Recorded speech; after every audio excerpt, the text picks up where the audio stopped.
Olá, bem, motiva este vídeo a simples impossibilidade de estar com os irmãos nesta quinta-feira. Por outra parte, é uma oportunidade ótima como para mostrar que tipo de serviço que nós estamos prestando e, dessa forma, convidar outras pessoas a assistirem alguma das nossas aulas e verem o conteúdo, a qualidade e tudo mais. Aí por aí se interessam em fazer um curso com a gente. Muito bom, nós tínhamos deixado a nossa história, nós tínhamos parado a nossa história no início do capítulo 14 de Atos. E nós vamos ver ao longo da próxima hora e meia, então, 3 capítulos de Atos, mas nós precisamos dar uma outra olhadinha em que nós estamos trabalhando, tratando nestes capítulos. Ah, o bom seria ter um mapa, e eu vou entregar junto com este vídeo um mapa para vocês. Me desculpem, está em espanhol. Procurei em português, não há mapas bons em português, pelo menos não que eu tenha achado. Faz tempo que eu venho buscando. Tá? Ou são muito pequenos, ou tem alguma coisa que não fica bacana. Então, é por isso que no outro curso a gente fez os próprios mapas, né? Beleza. Tendo um mapa na sua frente, você tem que ter um mapa onde você consiga enxergar duas Antioquias. Se não enxergar duas, pelo menos uma já é bastante suficiente. Mas embaixo à direita, eu vou ter Jerusalém, certo? Então, coloque no seu mapa aí embaixo à direita, coloque Jerusalém, procure um mapa do mundo antigo, do primeiro século, ou das viagens de Paulo. Então, coloque Jerusalém embaixo à direita. Seguindo ao norte, você vai encontrar uma das Antioquias. Tá? Se não tem essa Antioquia, logo chega acompanhando o mar Mediterrâneo, se não encontra essa Antioquia ali, olhe para a ilha de Chipre. É como se o braço grande de Chipre estivesse apontando para a Antioquia. É lá que temos a pequena Antioquia, ou a primeira Antioquia, perdão, ou a Antioquia de Síria. Essa é a primeira que vamos mencionar. E se você continua a contornar o mar Mediterrâneo, vai ter Tarso, e depois, lá na metade, vai aparecer grande a região Galácia. Ali na pontinha da Galácia, vai ter Antioquia, essa Antioquia de Pisídia, e é a que nos interessa. Na realidade, nos interessam as duas Antioquias, vamos ver por quê. Então, para entender isto, nós vamos ter que voltar um pouquinho no capítulo 13, porque ali você consegue ver as duas Antioquias e podemos começar a fazer a distinção. Capítulo 13, versículo 1 diz: Na igreja de Antioquia havia profetas e mestres. Barnabé, Simeão, chamado Níger, Lúcio de Cirene, Manaém, que fora criado com Herodes o Tetrarca, e Saulo. Aí, então, vem aquela oração para separar Barnabé e Saulo para uma obra. Bom? Versículo 14, Atos 13, 14. De Perge, ou de Perge, prosseguiram até a Antioquia de Pisídia. Então, aí nós temos então duas Antioquias. Essa primeira Antioquia aqui é aquela para a qual Chipre de Chipre parece apontar, é para lá. Entendeu? Então, essa é a primeira, que é a Antioquia da Síria. E depois nós temos a Antioquia da Pisídia. As duas Antioquias são relevantes, as duas Antioquias são importantes, mas são duas que têm histórias um pouquinho diferentes. Então, o 13 e 14 nós temos os apóstolos ali em Antioquia da Pisídia, e isso explica por que logo depois nós vemos que ele está ali em Icônio. Né? Se nós vemos o trajeto que ele fez, versículo 13, de Pafos, Paulo e seus companheiros navegaram para Perge, na Panfilha, João os deixou ali e voltou para Jerusalém. Então nós vemos, se você pegar no mapa, então Pafos é em Chipre, aí eles vão até Perge, né? Que fica, vamos dizer, se você está com o mapa bem orientado, então Jerusalém está à esquerda, embaixo, Chipre está mais ou menos no meio, né? Perge vai ficar um pouquinho à esquerda para cima. É uma cidade ali do litoral com o mar Mediterrâneo. Mas eles não param ali, eles descem ali e é ali que João Marcos se separa deles e volta para Jerusalém. Essa aqui é a divisão que vai se manter depois. Não vamos acompanhar isso que aconteceu. Fica bem depois, tá? Então, daí eles sobem para Antioquia. Então, aí você, se não achou Antioquia, ela vai estar depois para cima, né? No cantinho da galáxia. E daí eles começam a pregar, então, e vão ser expulsos dali mais para frente. Nós vamos ver isso lá no versículo 48. Né? Eles são despedidos dali. Ouvindo isso, né, tudo a pregação de Paulo, que é muito parecida com a de Estevão, que é muito parecida com a de Pedro, né? Os gentios alegraram-se e disseram a palavra do Senhor e creram todos os que haviam sido designados para a vida eterna. A palavra do Senhor se espalhava por toda a região. Mas os judeus incitaram as mulheres religiosas de elevada posição e os principais da cidade, e provocando perseguição contra Paulo e Barnabé, os expulsaram do seu território. Estes sacudiram o pó seus pés em protesto contra eles e foram para Icônio. Os discípulos continuavam cheios de alegria e do Espírito Santo.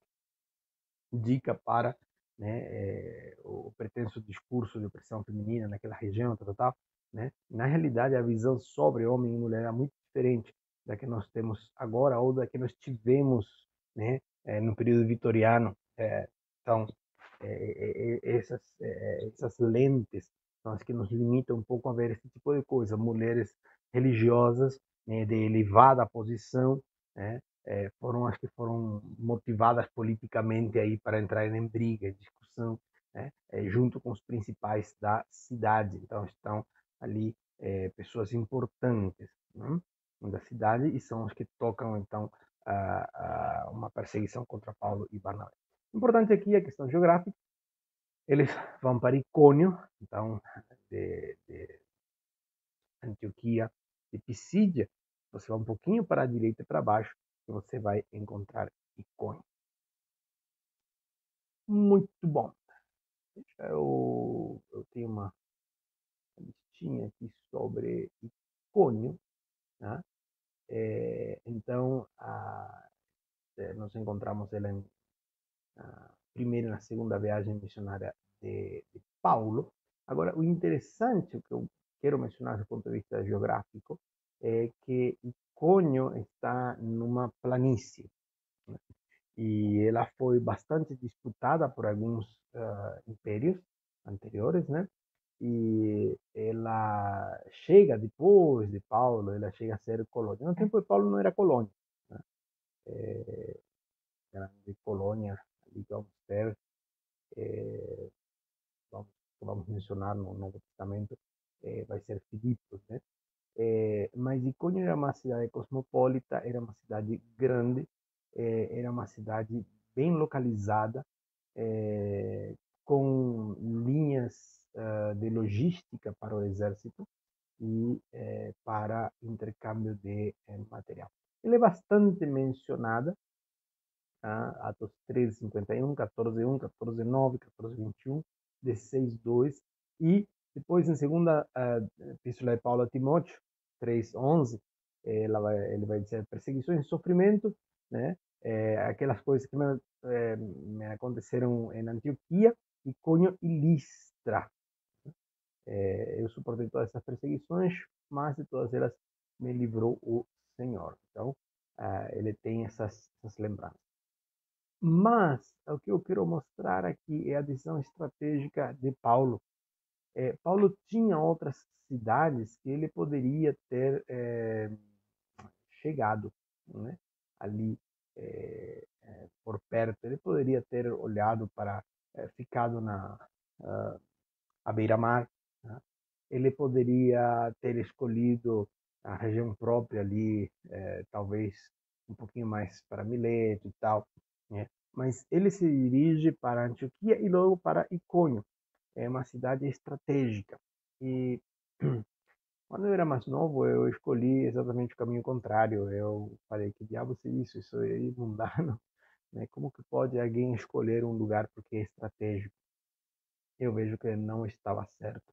O certo sim é escolher por estratégia, tem que ser estratégia.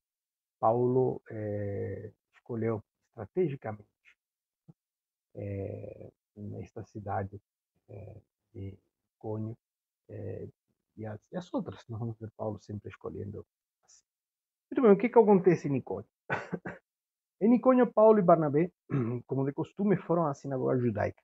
Ali falaram de tal modo que veio a crer grande multidão de judeus e gentios, mas os judeus que se tinham recusado a crer incitaram os gentios e irritaram os ânimos contra os irmãos. Paulo e Bernabé, Paulo e Barnabé passaram bastante tempo ali, falando corajosamente do Senhor, que confirmava a mensagem de sua graça, realizando sinais e maravilhas pelas mãos deles. O povo da cidade ficou dividido, alguns estavam a favor dos judeus, outros a favor dos apóstolos. Formou-se uma conspiração de gentios e judeus com seus líderes para maltratá-los e apedrejá-los. Quando eles souberam disso, fugiram para as cidades licaônicas de Listra e Derbe e seus arredores, onde continuaram a pregar as boas novas.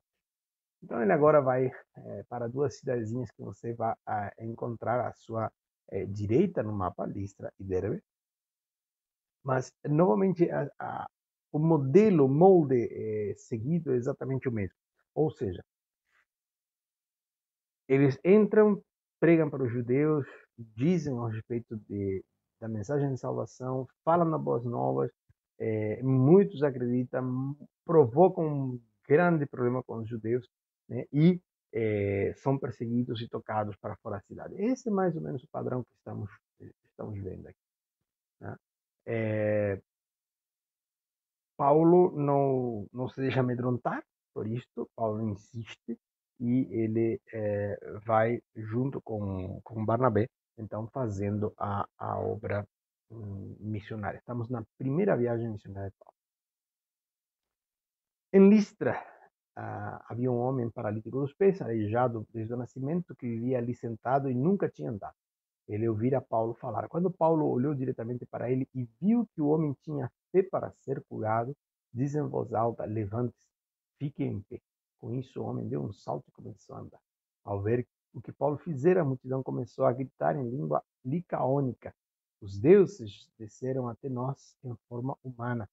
A Barnabé chamavam de Zeus e a Paulo de Hermes, porque era ele quem trazia a palavra. O sacerdote de Zeus, cujo templo ficava diante da cidade, trouxe bois e coroas de flores à porta da cidade, porque ele e a multidão queriam oferecer-lhes sacrifícios.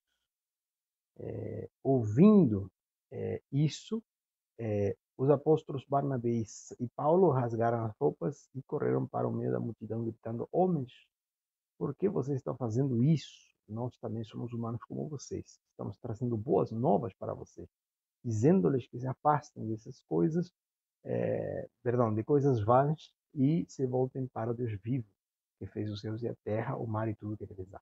No passado, ele permitiu que todas as nações seguissem os seus próprios caminhos. Contudo, Deus não ficou sem testemunho, mostrou sua bondade, dando-lhes chuva do céu e colheita no tempo certo, concedendo-lhes sustento com fartura e um coração cheio de alegria. Apesar dessas palavras, eles tiveram dificuldade para impedir que a multidão lhes oferecesse sacrifícios.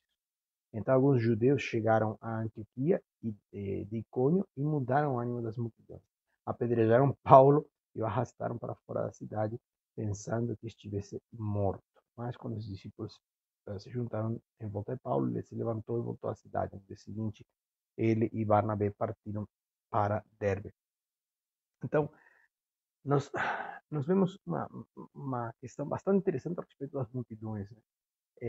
Tem aquele ditado terrível que diz que a voz do povo é a voz de Deus. Não, mentira. A voz do povo, via de regra, não é a voz de Deus, né?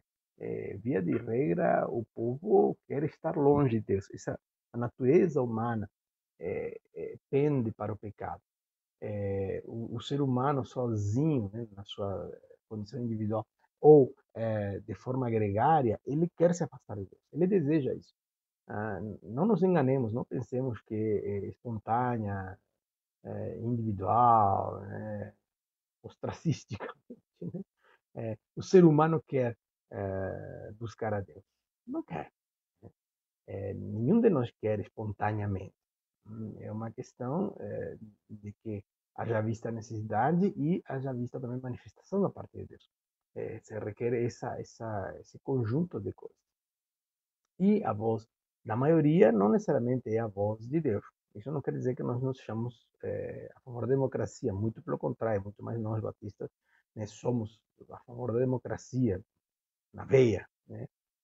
Como dizia Winston Churchill, tirando todas as outras formas de governo, a democracia é a pior que existe, né?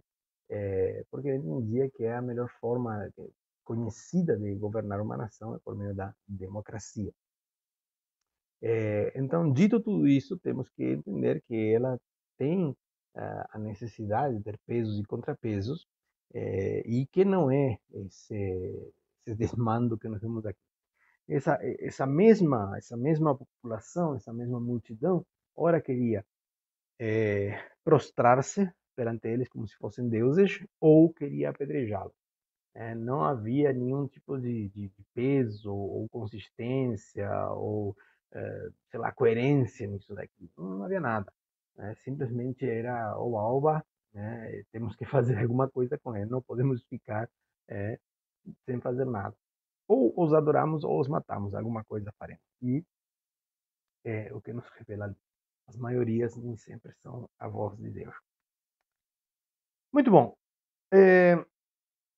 Esta região e esse detalhe de que falava em língua licaônica nos coloca justamente, nos traz de novo a Icônio, né?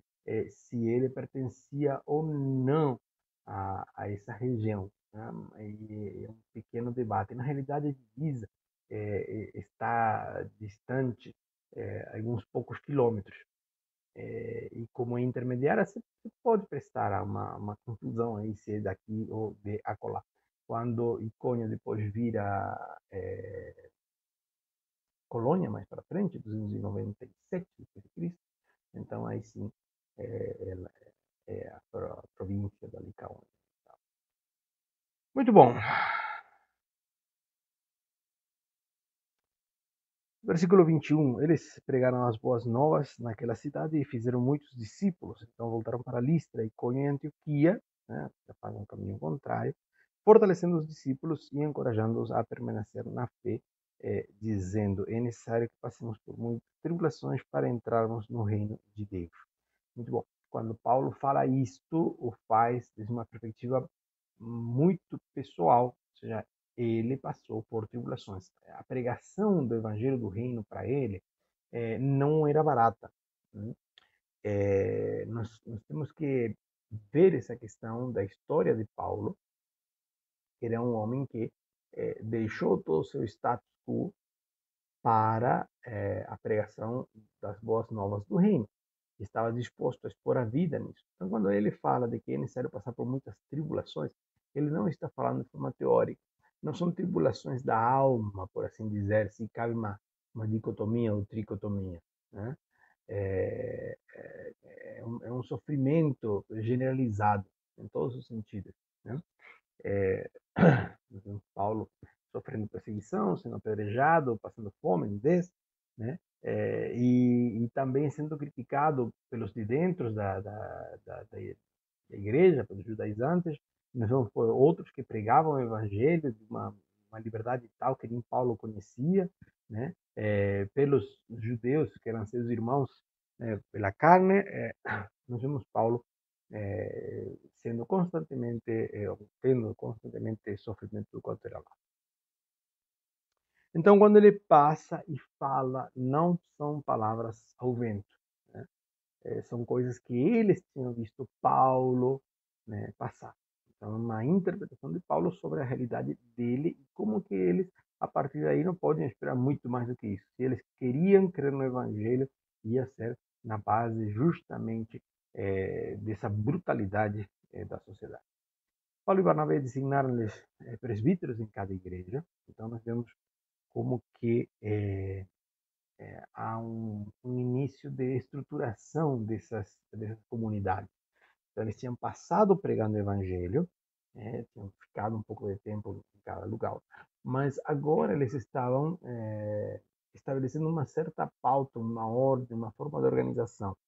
Não vai ser até Santo Agostinho de Hipona, 340 depois de Cristo, em que a igreja vai ter uma hierarquização, uma hierarquia, né? O que nós vemos é alguém aqui que é responsável pela comunidade, é um presbítero, é alguém que está cuidando dessa comunidade, alguém que presta conta. Né? Se quer ver hierarquia aqui, vai demorar bastante. Então, você está vendo alguém responsável pela comunidade. E com essas pessoas que ele vai conversar via cartas, ele vai se encontrar com eles, os vai chamar, por exemplo, quando ele vai voltar, por exemplo, em Éfeso, ele chama os presbíteros das igrejas ali por perto. Né? Éfeso é bem distante, né? mas essa é a estrutura de trabalho. Tendo ajudado, eles os encomendaram ao Senhor, em quem haviam confiado. Passando pela Pisídia, chegaram a Panfilha. Então, nós vemos que ele né, volta naquela região de Perge, né? E tendo pregado a palavra em Perge, desceram para Atalia. Então, temos ali a viagem, e daí navegaram de volta a Antioquia, onde tinham sido recomendados a graça de Deus. Então, agora a Antioquia de Síria. Tá? Essa Antioquia que foi fundada durante o tempo dos Seleucidas, né? E era não tinha porto, era fundada para dentro em terra firme, né? Mas tinha as características de uma cidade portuária, porque não é muito distante, né? Estrategicamente tinha sido colocada então um pouquinho para dentro. E ela teve a habilidade de sempre ficar do lado certo na política, né? Ora foi para um lado, né, quando Pompeu conquistou a região, eles ficaram do lado de Pompeu. Depois, quando houve mudanças no império, eles ficaram sempre do lado certo, né, agradando a maré. E chega então a Antioquia, se reúnem com a igreja, versículo 27, relataram tudo que Deus tinha feito por meio deles e como abrira a porta de fé dos gentios. E ficaram ali muito tempo com os discípulos. Muito bom. Então, a Antioquia é uma base operacional para Paulo, para a igreja. Né? Então, o surgimento de Antioquia de Síria tem a ver com a perseguição que se deu depois da morte de Estevão, como que a igreja é disseminada e como eles começam a pregar, né? O pessoal de Chipre começa a pregar ali e para os gentios. Então, Antioquia é uma cidade bastante importante para os cristãos, né? E por causa dessa história, por causa de ser base das peregrinações de Paulo, basicamente. Mais do que Jerusalém. Jerusalém é como se fosse a madre, né? A base, mas Antioquia é a base operacional. É aí onde vão surgir as coisas. E alguns homens desceram da Judeia para Antioquia, versículo 1 do capítulo 15. E passaram a ensinar aos irmãos: se vocês não forem circuncidados conforme o costume ensinado por Moisés, não poderão ser salvos. Então, há uma colocação em pé de igualdade do que é a confissão de fé e o rito judeu de circuncidar. Essa exigência que esses irmãos que vêm da Judeia estão colocando. Isso levou Paulo e Barnabé a uma grande contenda e discussão com eles. Assim, Paulo e Barnabé foram designados junto com outros para irem a Jerusalém tratar dessa questão com os apóstolos e os presbíteros. A igreja os enviou e, ao passarem pela Fenícia e por Samaria, contaram como os gentios tinham se convertido. essas notícias alegravam muito a todos os irmãos. Chegando a Jerusalém, foram bem recebidos pela igreja, pelos apóstolos e pelos presbíteros, a quem relataram tudo o que Deus tinha feito por meio deles. Agora, veja bem, num tempo em que a viagem é feita a pé e há uma necessidade, basicamente, de expressar pessoalmente o que está acontecendo, por mais de que há emissários e tudo mais, o que Paulo está fazendo, novamente, é bastante estratégico. Porque ele vai andando, ele vai contando o que foi acontecendo. Né? E uma coisa que ninguém pode negar obrigado, é o que acontece com você. Quem te ouve pode até não concordar com as razões que você expressa, a sua opinião, mas os fatos são fatos.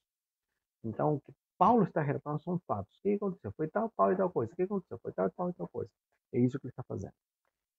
Eles são chegam a Jerusalém, né? E são bem recebidos por todo mundo ali. Não? E aí vem a questão. Então se levantaram alguns dos partidos religiosos dos fariseus que haviam crido e disseram: é necessário circuncidá-los e exigir deles que obedeçam à lei de Moisés. Agora veja bem. Via de regra, por causa de alguns encontros de Jesus com os fariseus, nós tendemos a usar a palavra fariseu como se fosse sinônimo de hipócrita. Então, todo fariseu é hipócrita. Essa é a ideia. Mas o fariseu é uma pessoa que leva a sério interpretar a palavra revelada de Deus, o que Deus revelou. Né? O saduceu é literalista. O saduceu vai interpretar literalmente o Antigo Testamento, né? A Torá. Ao passo que o fariseu vai interpretar. Vai dizer, olha, isso aqui quer dizer tal coisa. Então, por aqui que começa a questão, vamos pensar desse jeito. Chegamos a tal conclusão porque interpretamos tal passagem assim e assado. Estes homens, estes fariseus que tinham se convertido, eles entendem, após lerem a vida inteira a Escritura, e eles estão concordando com que Jesus é o Messias, tá tudo certo, mas diz, olha, na realidade há uma continuidade. Diz, esses que se convertem precisam cortar o prepúcio. Os apóstolos e os presbíteros se reuniram para considerar esta questão. Depois de muita discussão, Pedro levantou-se e dirigiu-se a eles. Irmãos, vocês sabem que há muito tempo Deus me escolheu entre vocês para que os gentios ouvissem de meus lábios a mensagem do Evangelho e crescem. Deus que conhece os corações demonstrou e que os aceitou, dando-lhes o Espírito Santo como antes nos tinha concedido. Ele não fez distinção alguma entre nós e eles, visto que purificou seus corações pela fé. Então, por que agora vocês estão querendo tentar a Deus, pondo sobre os discípulos um jugo que nem nós, nem nossos antepassados conseguimos suportar? De modo nenhum. Cremos que somos salvos pela graça do nosso Senhor Jesus Cristo, assim como eles, perdão, Jesus, né? Eu que acrescentei, assim como eles também. Toda a assembleia ficou em silêncio enquanto ouvia Barnabé e Paulo falando de todos os sinais e maravilhas que por meio deles Deus fizera entre os gentios. Quando terminando de falar, Tiago tomou a palavra e disse: Irmãos, ouçam-me. Simão nos expôs como Deus no princípio voltou-se para os gentios a fim de reunir entre as nações um povo para seu nome. Concordam com isso as palavras dos profetas, conforme está escrito. Depois disso voltarei e reconstruirei a tenda caída de Davi, reedificarei as suas ruínas e a restaurarei para que o restante dos homens busque o Senhor e todos os gentios sobre os quais tem sido invocado o meu nome, diz o Senhor que fez estas coisas conhecidas desde os tempos antigos. Portanto, Tiago, julgo que não devemos pôr dificuldades aos gentios que estão se convertendo a Deus. Ao contrário, devemos escrever a eles, dizendo-lhes que se abstenham de comida contaminada pelos ídolos e da imoralidade sexual e da carne de animais estrangulados e do sangue. Pois, desde os tempos antigos, Moisés é pregado em todas as cidades, sendo lido nas sinagogas todos os dias. sábado. Então, não há necessidade de reafirmar, né, o que já a pregação da lei já está sendo feita. Tudo bem. Isto daqui vai um pouco além. É Deus mesmo agindo, Deus mesmo é, trazendo uma coisa diferente. Então, nós vamos prestar atenção ao que Deus está fazendo.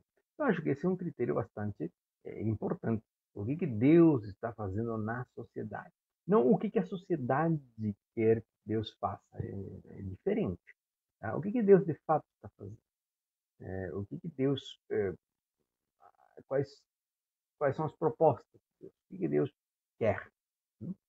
E pode parecer um pouco complicado, mas para ele ficou bastante fácil, porque o mesmo sinal do Espírito Santo com línguas que tinha acontecido neles aconteceu nos gentios. Primeiro aconteceu nos samaritanos e depois nos gentios. Então, o que eles estão vendo é a confirmação de parte de Deus, ou seja, por uma coisa que não dava para o ser humano reproduzir, parênteses aqui, é evidente que hoje em dia tem muita gente que imita esses dons, então é muito complicado isso. Mas o que eles estavam vendo era uma coisa que não podia ser reproduzida por meios humanos, uma intervenção divina, específica para mostrar, olha, este é o caminho, por aqui que estamos indo, é isso que estamos fazendo. Então, a ideia de Tiago, junto com a de Pedro, com Barnabé e com Saulo, é, olha, não podemos colocar mais peso em cima dessas pessoas, já está tudo. Então os apóstolos e os presbíteros, com toda a igreja, decidiram escolher alguns dentre eles e enviá-los a Antioquia com Paulo e Barnabé. Escolheram Judas, chamado Barsabás, e Silas, dois líderes entre os irmãos. Com eles enviaram a seguinte carta, aí vem a carta que nós vamos ler. Então repara que a igreja decide de um comum acordo, né? Alguns vão insistir que isso se chama consenso, né? Não é nem unanimidade, nem necessariamente maioria. A diferença entre maioria e consenso está em que a maioria ela acaba circulando o eixo dela em um ponto. Então você coloca ou de um lado ou de outro na votação. Então se forma uma maioria, né, ou uma minoria ao respeito deste ponto de eleição.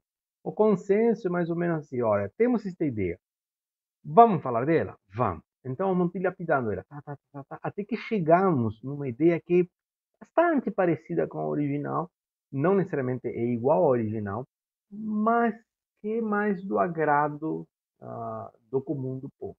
Né? Então, isso seria consenso. Agora, isso aplicado em termos espirituais é muito louco. É muito louco. Requer um temor, uma dedicação, uma seriedade. E eu entendo como o texto não nos diz que os partidos dos fariseus ficaram bravos ou alguma coisa, eu entendo que eles também concordaram com isso. Eles foram convictos por isso. Eles estavam suaves o suficiente como para, opa, faz sentido, faz sentido. Né? E eu volto na questão da busca. Né? Quando você está buscando pela verdade, pela sabedoria, ela se deixa achar. Tá? É uma das características que nós temos na Bíblia.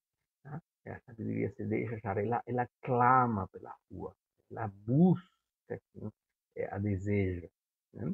Então, imagino que essas pessoas estavam nessa, entre aspas, sintonia. Vamos à carta. Os irmãos, apóstolos e presbíteros, aos cristãos gentios que estão em Antioquia, na Síria e na Cilícia. Então, eles fazem essa extensão ali. Parece que esquecem de Panfilha, tal, né? Como é que pode? Mas são as grandes regiões. A Síria, claro, iria incluir também a Fenícia, a Antioquia da Síria. Essa Antioquia mencionada seria a Antioquia de Pisídia, que era onde os relatos tinham vindo, né? E Cilícia é justamente a região onde iria estar Tarso, e então estaria assim geograficamente, talvez faltando a Panfilha ali Mas, desse ponto de vista que é uma região menor, ah, seja como for, está endereçada a eles, e nós entendemos, como quase tudo na Bíblia, que ao estar endereçado para alguns irmãos, por extensão, de alguma forma, ela também nos está endereçada. É um conceito um pouquinho arriscado, né? Porque passa por cima de algumas questões, como, por exemplo, o contexto no qual isso foi escrito, né? Mas é um bom ponto de partida, né? Depois, alguém de eclesiologia tem que lidar um pouquinho mais com esse conceito, tá bom? Mas é suficiente, e da hermenêutica também, e exegese, é suficiente para começar a lidar com o assunto.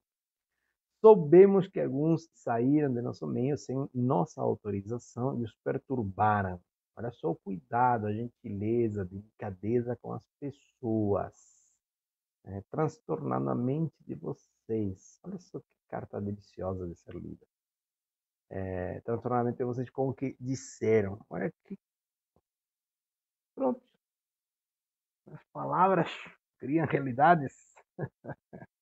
A mente é extremamente importante, né? Assim concordamos todos em escolher alguns homens e enviá-los a vocês com nossos amados irmãos Paulo e Barnabé.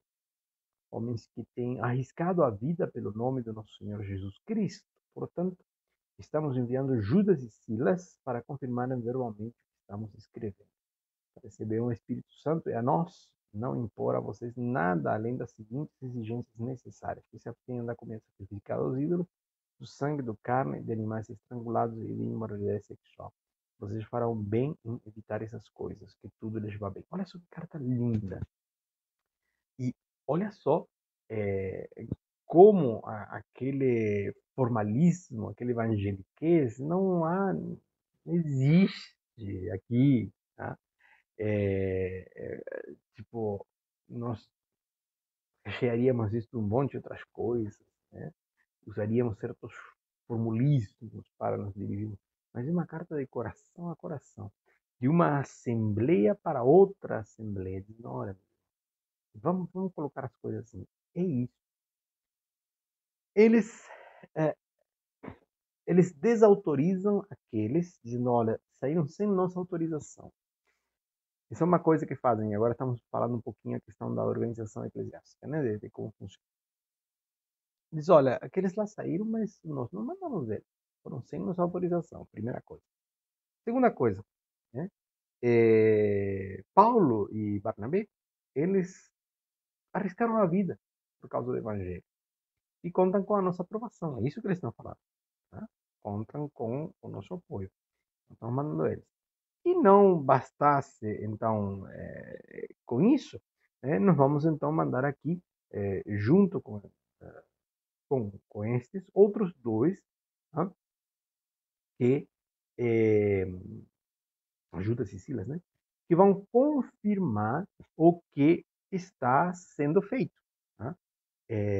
Essa coisa, assim, é muito bacana. Não é somente a carta fria. Não, olha, vamos investir pessoas, tempo e, obviamente, que recursos financeiros, né, para enviar essas pessoas, né? Se bem que eles se sustentariam também com a igreja que visitariam, né? Mas alguma coisa sempre se gasta, uma viagem. Então, eles estavam dispostos para que haja paz. A preocupação deles era que estivessem bem, que estas pessoas estivessem bem. Agora, a mensagem do reino é para agora, não é para depois, não é para daqui a 1000 anos. Né? A mensagem do reino é agora, é para ter paz agora. Né? Alguns saíram sem nossa autorização e os perturbaram. Nós não gostamos. E agora nós vamos fazer a contrapartida disso. Nós recebemos a Saulo, Barnabé, estamos mandando também ajuda e Silas junto para que vocês possam confirmar o que está escrito aqui, confirmem por palavra. Então, essa coisa ali, esse trato, esse cuidado é excepcionalmente lindo. É uma carta bonita. E, bom, me perdi na referência aqui. É uma carta bonita, que chega a algumas coisas bem práticas. Olha, chegaram aí falando que tem que se circuncidar, né? Não tem nada a ver. A única coisa que a gente recomenda, e vocês veem que tem umas exigências necessárias, mas está muito alicerçado numa recomendação, de que vocês fariam bem em evitar essas coisas. Mas quais que são as exigências? Que se abstenham de comida sacrificada aos ídolos. Paulo depois vai andar corrigindo um pouco isto, né, na carta aos Coríntios, principalmente. Né? Do sangue.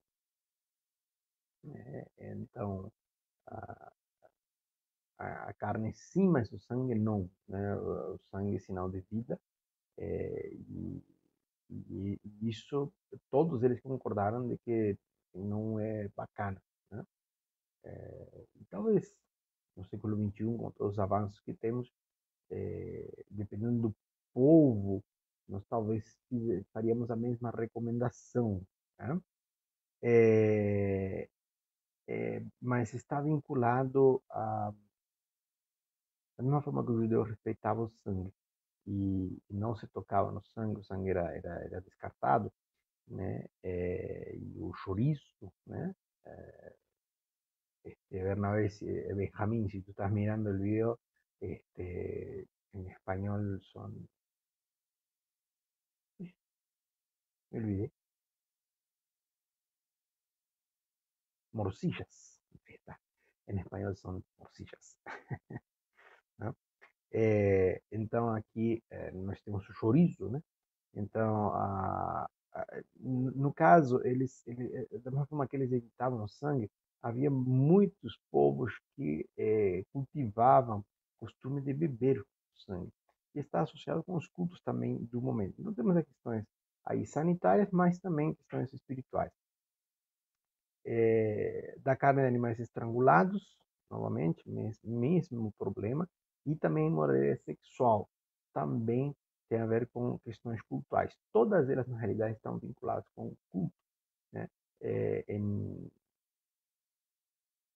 Icônio, em Icônio eles tinham, havia uma região que se chamava Daphne, que ficava a alguns quilômetros da cidade, e eles se juntavam ali, era o spa da cidade, e era, claro, era uma moral bastante libertina, né? E era uma moral dafnesca, né? Porque se prestava para muita coisa. Então, essas questões aqui estão mormente vinculadas com a idolatria, né? É muito interessante essas questões colocadas ali.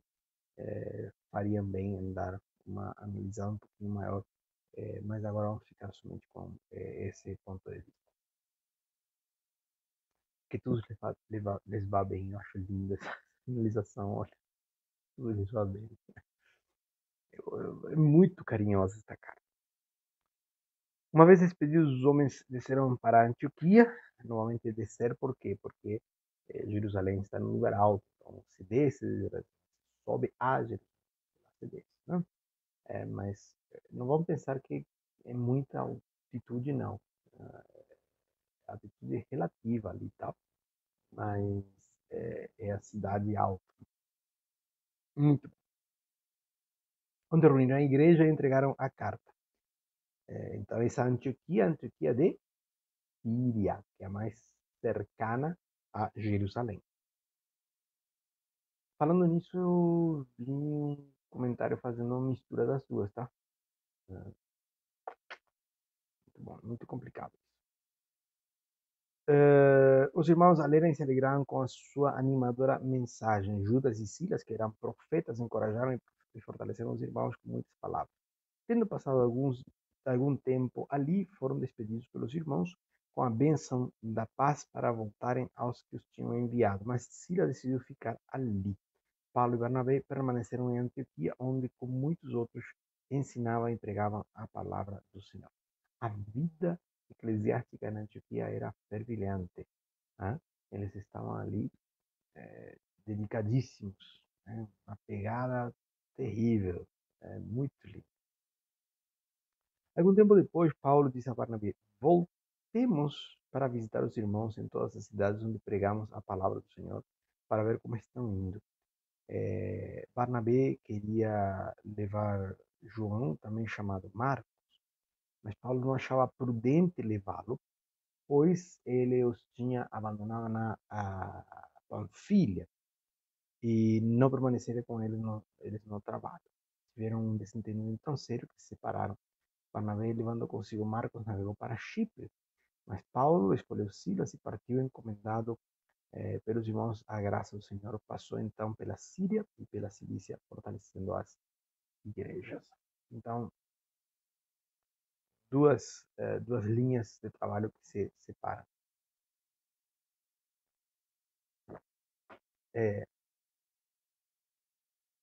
Depois nós podemos ver a Paulo chamando a João Marcos, né? Tendo ele em consideração, né? Restaurando a relação com ele. Muito bonita essa questão de vermos Paulo fazendo isso. Agora, neste momento, o sentir de Paulo é de que João Marcos não era digno de confiança. Então, Paulo, não há descaminho na obra, né? Se a pessoa está de coração buscando, não quer dizer que naquele momento esteja 100% certa, mas Deus vai se deixar achar. Fiquem tranquilos. E quando Barnabé pega Marcos e vai para Chipre, não quer dizer que Barnabé esteja errado também, não. O coração de Barnabé era muito grande. Agora, Paulo e Silas chegam a Derbe, depois vão a Listra, e ali nós vemos uma pessoa interessante, Timóteo, versículo 16. Perdão, capítulo 16. Sua mãe era uma judia convertida e seu pai era grego. Então, nós, quando lemos judia convertida, o que você entende? É uma mulher que era judia e se converteu ao cristianismo, né? Ou era uma mulher que se converteu ao judaísmo? Os irmãos de Listra e Icônio davam bom testemunho dele. Paulo, querendo levá-lo na viagem, circuncidou por causa dos judeus que viviam naquela região, pois todos sabiam que seu pai era grego. Nas cidades por onde passavam, transmitiam as decisões tomadas pelos apóstolos e presbíteros em Jerusalém para que fossem obedecidas. Assim, as igrejas eram fortalecidas na fé e cresciam em número cada dia. Muito bem. Esta judia tinha se convertido, né, ao caminho. Não podemos falar de cristianismo ainda, mas podemos falar de que ela tinha entendido de que o Messias era o caminho a ser seguido. E Timóteo é de pai grego. O interessante é que ele não deixa de ser judeu. E há toda uma discussão entre os judeus de quem que é judeu, e dependendo da linha, bom, via da regra que vai se dizer é que você é judeu se é filho de uma mãe judia. O que define você ser judeu não é ser filho de pai judeu, mas filho de mãe judia. Acho bacana essa coisa. Acho muito bonito. Voltamos naquela questão de que Panfilha não foi mencionada na carta. E aparentemente o foco é Antioquia de Síria, né, com a região ali por perto. Todavia, quando nós vemos Paulo trabalhando, Paulo está com a carta, está com Silas, e ele vai mostrando essa carta. Ele vai mostrando a decisão, vai mostrando a coisa coesa. Essas duas coisas que nós vemos, aquilo que eu estava falando hoje, né, de que aquilo que foi escrito para um grupo, por extensão, acaba sendo para nós também. Porque o que Paulo faz? Aquilo que foi escrito ali para a região da Antioquia, ele estende, Antioquia e Cilícia, né? Síria, ele estende, né? E ele vai chegar lá na Panfilha mostrando isso. Né? Agora, por exemplo, nós temos em Derbe e em Listra, né? Que estão ao norte da Síria. Paulo e seus companheiros, versículo 6. Agora repara quantas são as pessoas. E repara na forma de conjugação dos verbos. Ela vai mudar daqui a pouco. Paulo e seus companheiros viajaram, né? Eles viajaram, né? Pela região da Frígia e da Galácia, tendo sido impedidos pelo Espírito Santo de pregar a palavra na província da Ásia. Muito bom. Esta Ásia não é o que a gente chama de Ásia hoje. Não. Seria bom você olhar ali no mapa, mas fica ao norte, lá noroeste da Antioquia, não? Da Antioquia de Pisídia. Foram impedidos de entrar lá. Quando chegaram à fronteira da Mísia, tentaram entrar na Bitínia, mas o Espírito os impediu. Então, se você está com seu mapa, então nós temos Jerusalém embaixo, um pouquinho para cima nós temos Antioquia da Síria, virando vamos encontrar Cilícia, Tarso, depois Antioquia. Se você vá mais para a esquerda ainda, dentro do continente, porque há uma divisão de continente ali em Troas, né? Você vai encontrar a Ásia e a Mísia, né? Eles queriam ir para lá, mas não foram, não conseguiram. Né? Tentaram entrar na Bitínia, mas o Espírito os impediu. Então, contra a Mísia, desceram a Troade, ou Troas, né? No mapa está em espanhol. Durante a noite, Paulo teve uma visão na qual um homem da Macedônia estava em pé. Ele suplicava: passe à Macedônia e ajude-nos. Depois que Paulo teve essa visão, prepararam-se ou preparamos-nos? Preparamos-nos. Imediatamente para partir para a Macedônia, concluindo que Deus nos tinha chamado para lhes pregar o Evangelho. Quem que sobe no barco? Não é barco, porque vai ser, mas estavam viajando por terra. Não? Então, quem que sobe na viagem, carruagem? Pelo amor de Deus, estou falando que estavam de carro, não. Tá? Então, quem que sobe ali na viagem? Quem que é adicionado, acrescentado à viagem? O próprio Lucas. Tá?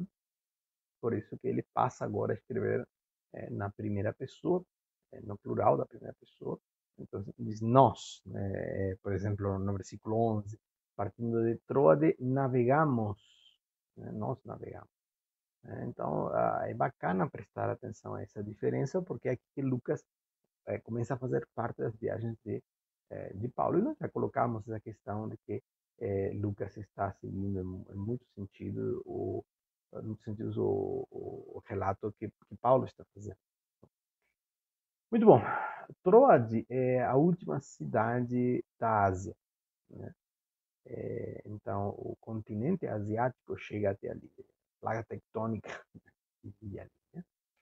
E quando ele fala de Macedônia, você tem que olhar no seu mapa do lado esquerdo agora, um pouquinho mais para o lado esquerdo. Então vamos nos orientar de novo. Vamos começar por Jerusalém, embaixo à direita, para a gente ter uma localização. Jerusalém embaixo à direita, subimos, nós temos Antioquia da Síria, viramos, nós temos Tarso, seguimos mais para a esquerda nós encontramos Derbe, Listra, Icônio, Antioquia da Pisídia, e subimos, temos a Ásia, a Mídia, e descemos um pouquinho, temos Troade. Então, nós estamos a nordeste, é o extremo, nordeste não, noroeste, esse é o extremo da Ásia. Né? E ele é convocado para ir para Macedônia. Muito bom, Macedônia. Sempre falamos do Império Grego. E sempre falamos de Alexandre o Grande. Não? E é verdade que a cultura era grega, mas Alexandre era macedônico. Não? E ele é filho de Filipe. Essa primeira cidade na Europa a qual o evangelho vai chegar é Filipe. É para aí que eles vão. Partindo de Troade, navegamos diretamente para Samotrácia e no dia seguinte para Neápolis, depois para Filipos, na Macedônia, que é colônia romana, que é a principal cidade daquele distrito. Ali ficamos vários dias. Tá dito assim, rápido, é colônia romana, tá? Pá, é, é outra coisa. Morar numa colônia romana é outra coisa, tá? É, nós moramos aqui em Prudente, faz o que constitui o que se chama a capital da 10ª região administrativa, né? Então, quando você vem de outra cidade para morar em Prudente, você sente que a pegada é diferente. Tá? Você sente de que há alguns serviços aqui que não há em outras cidades por perto. Você sente que o fluxo, tem outras cidades grandes, a gente conhece outras cidades grandes, né? Mas é diferente. É diferente. Necessariamente é diferente, porque há outros serviços que são do Estado que estão aqui. Agora, teríamos que magnificar isso muitas vezes para entender como que era viver em Filipe. Então, o nome da cidade é em honor justamente ao pai de Alexandre o Grande. E quando eles acabam sendo derrotados já depois da morte de Alexandre, tá, da divisão do Império Grego, né? E este grupo aqui é derrotado, eles acabam indo para aí. E são guerreiros ferozes os que estão nessa cidade. E Roma, quando ele vai conquistando os espaços, Roma era tudo menos tonta. E então, uma forma de preservar essa região em harmonia, em paz, era tornando uma cidade muito importante. Assim de simples. Tá? Então, Filipos é uma colônia romana. É uma quase capital. Né? É uma Roma em miúdos, em pequeno. Éfeso, que é uma cidade grande, ela se recusou a ser colônia, né? Porque eles teriam que dar lugar na sua adoração, né? Teriam que ceder espaço. Artemis não poderia ser a grande deusa. Não é só por onde pega a coisa. Mas Filipos era colônia. Novamente eu vejo Paulo de Espírito Santo usando, empregando estratégia muito importante. Porque se você conquista a cidade grande, o resto, não vou dizer que é fichinho, mas fica mais fácil, é mais simples. Por exemplo, se uma ideia foi aceita em São Paulo, capital, a mesma ideia aqui é mais fácil. Em São Paulo isso é normal, né? Não, por quê? Não, vocês estão atrasados. Isso lá nos Estados Unidos, né? A mesma coisa acontece entre países, né? Então o evangelho chega por Filipe, a, a microcapital da região. Né? No sábado saímos, claro, haveria muito para falar disso. Né? No sábado saímos da cidade e fomos para a beira do rio, onde esperávamos encontrar um lugar de oração. Sentamos-nos e começamos a conversar com as mulheres que haviam se reunido ali. Uma das que ouviam era uma mulher temente a Deus chamada Lídia, vendedora de tecidos de púrpura da cidade de Tiatira. Uau! Essa,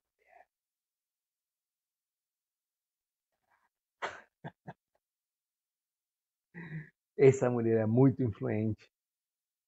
Essa mulher era mulher com M maiúsculo. Né? Não era qualquer um que tinha tecido de púrpura. Tá? Ela fazia a, a importação do tecido que vinha da cidade de Tiatira. Não era qualquer um que tinha essa que produzia esse tecido, né? E esta mulher que era temente a Deus estava ali no lugar onde elas se juntavam né? Era centro de lavado, centro comercial, sei lá, mas era onde Paulo queria estar. Em Corinto ia ser outro lugar. Em Berea ia ser outro lugar. Em Éfeso ia ser outro lugar. Em Éfeso ele disse que alugou um anfiteatro. Ele pregava das 11 da manhã às 2 da tarde todos os dias, né? O que nos ensina a tradição.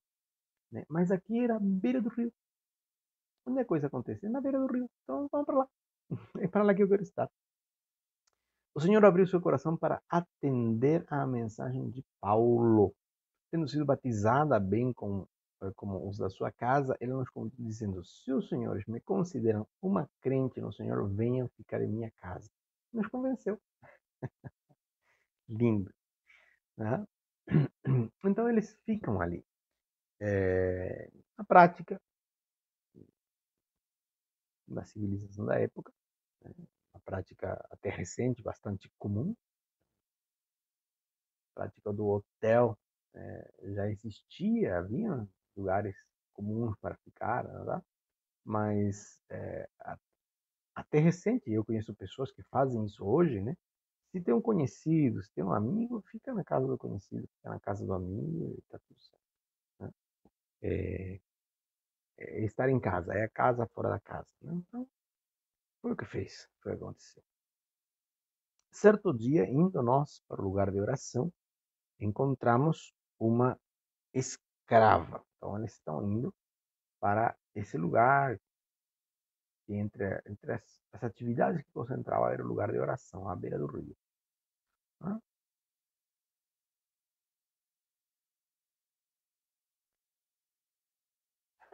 Encontramos uma escrava que tinha um espírito pelo qual predizia o futuro. Repare que não diz que ela errava, predizia o futuro. Ela ganhava muito dinheiro para os seus senhores com adivinhações. Ou seja, esta literalmente era uma escrava. Essa moça seguia a Paulo e a nós gritando: estes homens são servos de Deus Altíssimo e lhes anunciam o caminho da salvação. Ela continuou fazendo isto por muitos dias. Finalmente, Paulo ficou indignado, voltou-se e disse ao espírito propagandístico: em nome de Jesus Cristo, eu lhe ordeno que saia dela. No mesmo instante, o espírito a deixou. Não tinha feito nada até agora, né? Mas foi um dia, foi outro dia, foi outro dia. E chegar, agora você vai calar a boca. E saia dela. E acabou. Percebendo que a sua esperança de lucro tinha se acabado, os donos da escrava agarraram Paulo e Silas e os arrastaram para a praça principal diante das autoridades. E levando-o aos magistrados, disseram: estes homens são judeus e estão perturbando a nossa cidade, propagando costumes que nós, romanos, não é permitido aceitar nem praticar. Olha só, nós somos romanos aqui, nós somos colônia, não somos qualquer coisa. Nascemos aqui, temos o direito de sermos romanos. Ou você comprava a cidadania, ou você era filho de romano, ou você nascia em Roma, ou você nascia numa das colônias romanas, né, na capital. E esse era o caso, eles tinham direito à cidadania, eles eram romanos. Né? Eles eram macedônios? Sim, claro que sim, até o corte da cabeça. Sim. Mas, politicamente falando, somos romanos. Ai, ai, ai. Muito bom. Isso vai ser importante daqui a pouco. Então, eles colocam de que são judeus, né? E, bom, isso era verdade. Nós gostamos de pensar que existe uma divisão muito grande entre judeus e cristãos, né? Isso é lamentável, porque não é assim. Né? É, essa divisão ia realmente se aprofundar depois, para frente. Faltam ainda 100 e tantos anos, quase 200. Mas isso, a multidão, versículo 22, ajuntou-se contra Paulo e Silas e os magistrados ordenaram que se lhes tirassem as roupas e fossem açoitados. Depois de serem severamente açoitados, foram lançados na prisão. O carcereiro recebeu instrução para vigiá-los com cuidado. Tendo recebido tais ordens, ele os lançou no cárcere interior e desprendeu os pés num tronco. Por volta da meia-noite, Paulo e Silas estavam orando e cantando hinos a Deus, e os outros presos os ouviam. De repente, houve um terremoto tão violento que os alicerces da prisão foram abalados. Imediatamente, todas as portas se abriram, as correntes de todos se soltaram. O carcereiro acordou e, vendo abertas as portas da prisão, desembainhou. Ó, verbinha difícil. T-Z-M-B-A-I-N-O-U. Desembainhou. É Benjamin. Desenvainou, não? Desembainhou, foi errado, sua espada para se matar, porque pensava que os presos tivessem fugido. Mas Paulo gritou: não faça isso, estamos todos aqui. O carcereiro pediu luz, entrou correndo e trêmulo prostrou-se diante de Paulo e Silas. Então levou-os para fora e perguntou: senhores, que devo fazer para ser salvo? Eles responderam: creia no Senhor Jesus e serão salvos vocês e os da sua casa. Interessante que lá em Lídia também a casa inteira foi salva, né? E pregaram a palavra de Deus e a ele e a todos os da sua casa. Naquela mesma hora da noite, o carcereiro lavou as feridas deles. Em seguida, ele e todos os seus foram batizados. Então os levou para sua casa, serviu-lhes uma refeição e com todos os da sua casa alegrou-se muito por haver querido em Deus. Quando amanheceu, os magistrados mandaram seus soldados ao carcereiro com esta ordem: solte esses homens. O carcereiro disse a Paulo: os magistrados deram ordens para que você e Silas sejam libertados. Agora podem ir, vão em paz. Tadã! A carta. Mas Paulo disse aos soldados: sendo nós cidadãos romanos, eles nos açoitaram publicamente, sem processo formal, e nos lançaram na prisão. E agora querem livrar-se de nós secretamente? Não. Venha eles mesmos a nos libertarem. Os soldados relataram isso aos magistrados, os quais, ouvindo que Paulo e Silas eram romanos, ficaram atemorizados.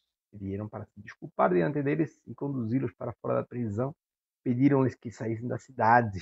Por gentileza, se não acharem muito inconveniente, por favor, o caminho de saída é por aqui.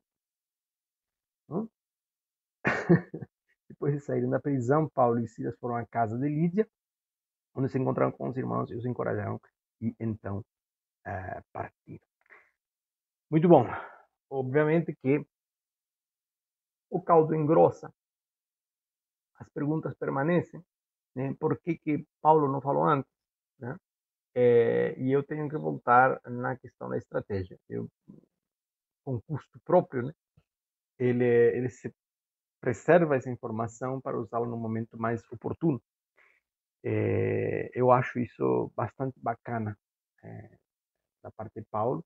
E que bom que ele fez isso, porque isso nos abre as portas também da gente ir de forma mais tranquila com certa informação que pode ser necessária em algum momento. Deixa fazer, vai mostrar o que está acontecendo. Né? Se não fosse feito assim, talvez a vida dele corresse risco, corresse perigo. Né? Ele sabia de que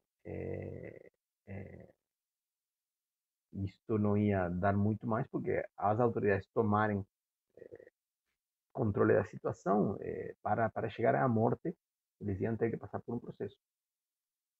E lembra de Jesus? Jesus não era romano, né? Então, os judeus não podiam matá-lo. Né? Tudo bem que o trato aqui era um pouco diferente, mas nisso daí era uma coisa universal em Roma. O poder de dar morte era do Império apenas. Né? Então, Paulo sabia que não ia chegar a maiores. Ele deixou que açoitaram. E agora o que ele tinha não era somente um alvará de soltura. O que ele tinha é um salvo-conduto. Né? Porque isto acontecendo em Filipos, na colônia romana de Filipos, ia se expandir e a coisa ia ficar um pouco melhor, né, para o futuro. Então agora sim era o momento de dizer: olha, eu sou romano, vocês fizeram uma ilegalidade comigo. E agora, como é que fica? Nós vemos Paulo fazendo esse tipo de coisa até o final da vida. No momento oportuno, ele diz, olha, eu sou romano. No momento oportuno, ele diz, eu acredito na ressurreição, esse é o problema. Né? Preservando a vida para lutar uma melhor luta um pouquinho mais para frente. Acho muito bonito isso da conversão do carcereiro de Filipe e da família inteira. Quero dizer, porém, de que não é uma garantia. Nem tudo que está registrado na Bíblia é porque a Bíblia aprova. Por exemplo, nós temos o caso do incesto das filhas de Ló, por exemplo. Né? Está relatado, não quer dizer que a Bíblia aprova. Né? E nem tudo que a Bíblia escreve garante para todo mundo. Ou seja, que você creia não quer dizer que toda a sua família vai crer. Não, não é uma promessa para todo crente. Foi uma promessa circunstancial para este homem que estava crendo ali em Filipe, um carcereiro que talvez que não morasse muito longe da própria prisão, talvez na própria prisão, inclusive. Né? Então, a salvação como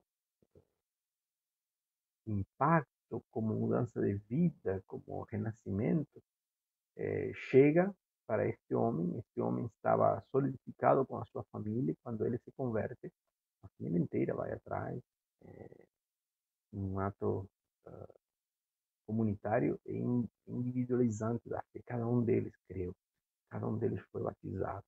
É muito bacana. Isso aí. Muito bom. Nós passamos pela primeira viagem missionária, estamos na metade da segunda, na metade, um pouquinho mais, quando chegamos em Corinto, estamos na metade. E nós estamos vendo algumas formas que Paulo utiliza para chegar e fazer a coisa acontecer. Nós vemos a escolha das cidades e nós vemos também a situação de que ele, tendo escolhido um lugar, o Espírito Santo diz, não, por aí não. Né? Nós vemos também que quando ele se separa de Barnabé, o Espírito fica de lá, não, tudo bem, pode fazer.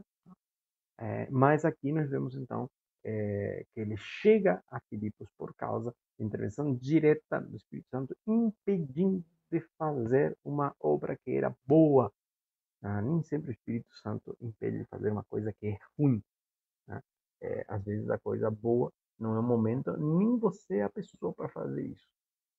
Essa que é a questão. Por exemplo, Paulo vai escrever para os Gálatas. Galácia é uma região, não é uma cidade. Mas ele não tinha esse vínculo com a Galácia, ele não tinha passado por aí. Quando a gente lê em Colossenses,